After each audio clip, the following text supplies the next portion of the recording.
Grids are formed using 1 by 1 squares. The grid shown to the right contains squares of size 1 by 1, 2 by 2, 3 by 3, and 4 by 4 for a total of exactly 30 squares. Which of the following grids contains exactly 24 squares? All right, before I jump into the answer choices, I'd like to talk a little bit about this guy right here. The number of 1 by 1 squares, the number of 2 by 2 squares, 3 by 3, and 4 by 4. Well, the number of 1 by 1 squares, that's easy. 1, 2, 3, 4, and so on, right? You just count them and it's 16. The number of 2 by 2, there's one here, there's one here, there's one here, and so on. You just keep counting like that, and when you do, you get 9. All right? And number of 3 by 3, same thing. One here, there's one here, there's one here, and there's one there. So that's 4. And the number of 4 by 4, well, there's only one, the whole square.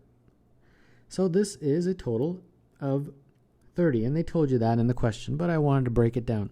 Because for the answer choices, we've got to do the exact same thing. So for A, B, C, D, and E, I've got to do the same thing. 1 by 1, 2 by 2, and 3 by 3, and 4 by 4. And at the end, I've got to add them all up and see which one equals 24. All right, well, the first thing I notice is that each of these answer choices has at least 1 or 2 blocks, 1 by 1 blocks taken out. So that means there's no way for me to create a 4 by 4 in any of them. So that makes it easy. Let's concentrate on the other ones. Counting now, the number of 1 by 1 are 15, 15, 14, 14, and 14. So that's the easiest one. Now what you have to do, I'm not going to walk you through it because it's painful to listen to me walk you through this. You know, oh, here's 1 and here's 2. You can do that. I'll just write the numbers. It's going to be 8, 7, 7, 7, 7. All right? And the number of 3 by 3, it's 2, 2, 2, 2, and 2. So now we count the total. When we count the total, this is 25, this is 24, and these are all 23. So they're saying which one has 24 squares? Well, that's answer B. So number 24 is this one right here. The list 11, 20, 31, 51, and 82 is an example of an increasing list of 5 positive integers in which the first and second integers add to the third, second and third add to the fourth, and the third and fourth add to the fifth. How many such lists of 5 positive integers have 124 as their fifth integer? We have 5 integers. The first one I'll call A, second one I'll call B. The third one, according to the question, is the sum of the first 2, so it'll be A plus B. Then, according to the question, the second and third add to the fourth. So this would be A plus 2B. And then according to the question, the third and the fourth add to the fifth. So this would be 2A plus 3B. And they're saying how many such lists can you make where the fifth integer is 124? So this guy is 124. So 2A plus 3B is 124. And basically what it boils down to now is finding integer solutions to this equation. All right, let's just make a list and off we go. A, B, and here we go. So let's start with 1. That's the smallest positive integer. When we have 1, you're allowed to use a calculator. So plug 1 into this and solve for B, and when you do, you get about 40.6. So that's no good because 40.6 is obviously not an integer. When A is 2, though, you get 40. So that's good. That's an integer solution. When it's 3, you get 39.3, not an integer. 4, you get 38.6, not an integer. But when it's 5, you get 38. So there you go. And so on. You just keep going like this. And eventually you'll get to, it looks like it goes up by 3 every time for the x's and down by 2 every time for the b's. So it'll be 8, 11, 14, 17, 20, 23, like that. When it's 23, the value for B will be 26. And let's just see if this matches. I'm going down by 2, right? So 36, 34, 32, 30, 28, yeah, and 26. But then the very next one, where this is 26, this becomes 24, and that's no good. You say, well, why is it not good? It's an integer solution, right? Because it would no longer make it increasing. It would become decreasing. If this is 26 and this is 24, it's not an increasing. All these numbers have to get bigger. So that means that we are done pretty much once we got to the 23 right here. And then after that, it no longer is increasing. So let's add up all these. 1, 2, 3, 4, 5, 6, 7, 8. And remember, I was only adding the ones that have integer solutions. So 8 I got. And then for number 23, the answer is E. In the diagram, the grid has 150 rows and 150 columns, numbered 1 through 150. In row 1, every box is shaded. In row 2, every second box is shaded. In row 3, every third box is shaded. The shading continues in this way, so that every nth box in row n is shaded. Which column has the greatest number of shaded boxes? So how do you approach this question? Well, first let's talk about this. In column 1, how many shaded boxes are there? Well, just in our diagram, I'm obviously not going to draw out all 150 columns and 150 rows. Just in this diagram that you see, well, there's only one. In column 2, there's only 2 shaded boxes. In column 3, seems like there's 2. Column 4, there's 1, 2, 3, and so on, right? Now, what's the story here? Like, why or when is a box shaded? A box is shaded when it is a multiple of the row number. That is the key to understanding this question. So, for example, in row number 2 right here, the boxes that are a multiple of 2 are shaded. So this is the second box, it's shaded. This is the fourth box, that's a multiple of 2, it's shaded. This is the sixth box, which is a multiple of 2, it's shaded, and so on. This is the eighth box. In row number 3, boxes that are multiples of 3 are shaded. Third box, sixth box, and so on. In row number 4, boxes that are a multiple of 4 are shaded. Fourth box, eighth box, and so on. So you get the idea, right? So what we have to do is figure out which column has the greatest number of shaded boxes. And how do you do that? You figure out which column has the greatest number of divisors. And if you can do that, that will tell you which column has the greatest number of shaded boxes, because every divisor represents a shaded box.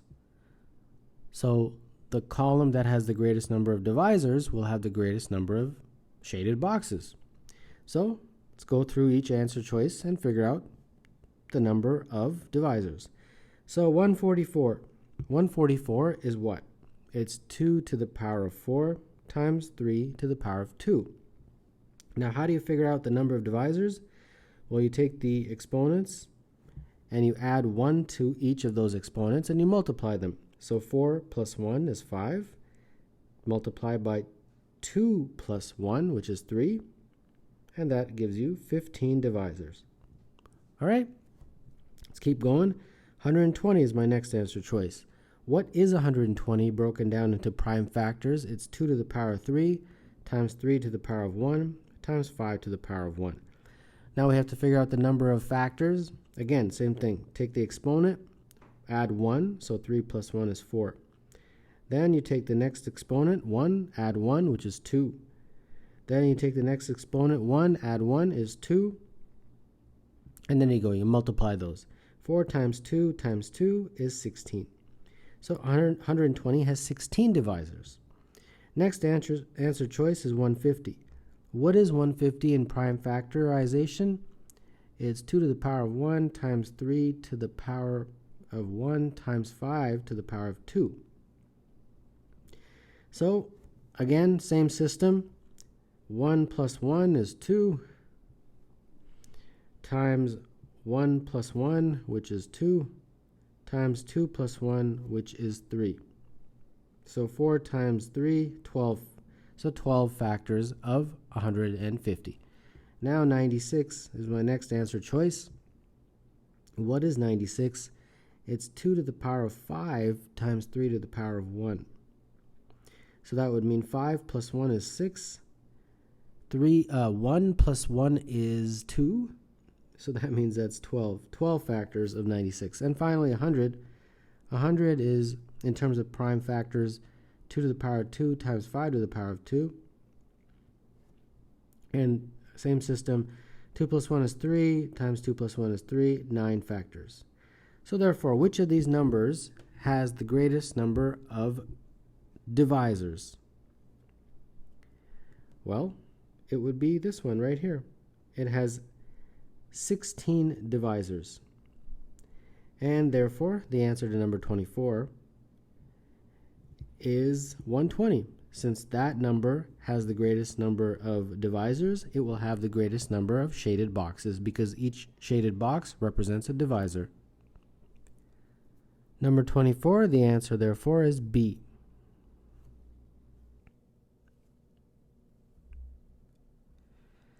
Let t at n equal the integer closest to the square root of n. For example, t1 is equal to t2 is equal to 1, since the square root of 1 is equal to 1. And the square root of 2 is approximately 1.41. And t3 equals 2, since the square root of 3 is equal to approximately 1.73. The sum 1 over t1 plus 1 over t2 all the way to 1 over t 2010 equals. Let's make a list and see if we can create some sort of pattern, and once we do, we can extrapolate that pattern. We will have the term, we'll have root n, and then we will have the actual value of that term, tn. So for example, the very first term is root 1, and root 1, because it's equal to 1, tn will be 1. And similarly, the second term is root 2, which is approximately 1.4, and therefore tn will be 1 because it's the closest integer. Third term is root 3, which is approximately 1.7, and now that was going to be 2, and so on. You just keep doing this and look for a pattern. So I don't think we'll have to go too long. Hopefully you'll be able to see the pattern within the first 30 to 40 terms, but it shouldn't be that bad to write this all out. So I'll write it all out and I'll come back and explain it. So this is what it looks like when you write it out. It's pretty straightforward, and these are just approximate values for the square root of n, and I just wanted to illustrate what t to the n, tn looks like. For the first couple, you'll see that they're 1, so there's 2 of those. For the next 4, there are 2. For the next 6, there are 3. And then for the next 8, we have 4s, and then for the next 10, we have 5s. So as you can see, it goes 2, 4, 6, 8, 10, and so on. So if you were going to add all this up, which is what they want you to do, it would basically be as follows.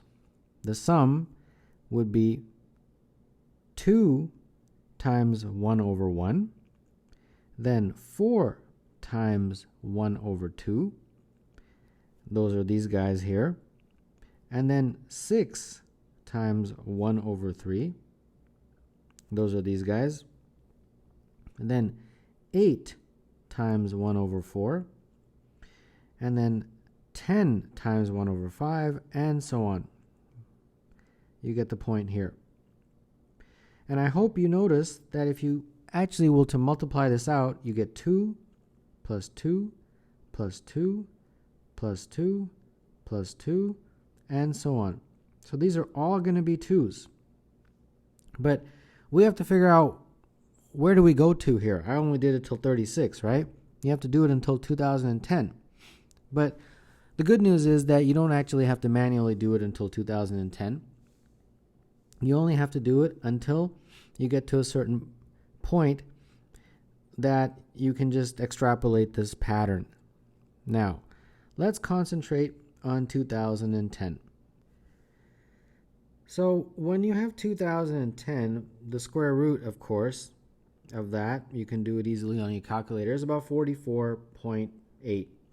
So that means the t to the n is going to be 45, right? But we want to figure out what is going to be the one right before it, which is obviously 44. And 44 will happen when you have a number whose square root is less than 44.5. And that number is 1980. The square root is approximately 44.49, so it's just below. But once you get to 1981, that square root is 44.5, so therefore the number t to the n would be 45. Okay, so this is a very important distinction. So that means up until 44, if I were to sort of draw a line to separate them, up until 44, it's going to be exactly like this pattern right here. So it would be some term that would also create 2. It would be something like 1 over 44, and then a whole bunch of them. And even if you had a difficult time figuring out what number to put in front, you know it's going to be equal to 2. So that number must be 88, because all of these add up to 2. So it's just one of many 2's. But now, any of these that are going to come after 1980, that's not going to be exactly equal to 2. So we have to figure out how many of those there are going to be. That's probably the tricky part of the question. That's why the answer choices are so similar, right? So the very last one, and I'll put it in red to illustrate that it's different, it's going to be 1 over 45, right? But this number, that is the critical number. What do I put in front? Well, all of these from 1981 to 2010 will have a Tn of 45. So all of them will be 45, 45 like that. So I have to figure out how many numbers are there. Between 1981 and 2010 inclusive, there are 30 numbers. So there will be 30 of these that you have to multiply by 1 over 45. So the sum, a whole bunch of 2's plus a final 30 over 45. Now, how many 2's did we have? Well, we had everything from 1, 2, 3, 4, 5, all the way until 44. So we have 44 of those 2's. So 44 times 2 plus 30 over 45 in lowest terms. Divide top and bottom by 15 and get 2 over 3. So this is 88 plus 2 over 3, so 88 and 2/3. So number 23, the answer is C. The numbers 1 through 25 are arranged into 5 rows and 5 columns in the table below. What is the largest possible sum that can be made using 5 of these numbers, such that no 2 numbers come from the same row and no 2 numbers come from the same column? So we have to choose 5 numbers, and we have to make those numbers as large as possible for the sum to be as large as possible. Okay, let's start. The very largest number is 25, so I'm definitely going to include that. So I'll put a 25 here. Now the next number, I can't include any of these guys or any of these guys because they are in the same row or same column. And that's the rule. So I can only choose from this group here. Okay, from that group, what is the largest number? Well, it's this guy. So choose 20 for the next number. And so you see the hang of it there.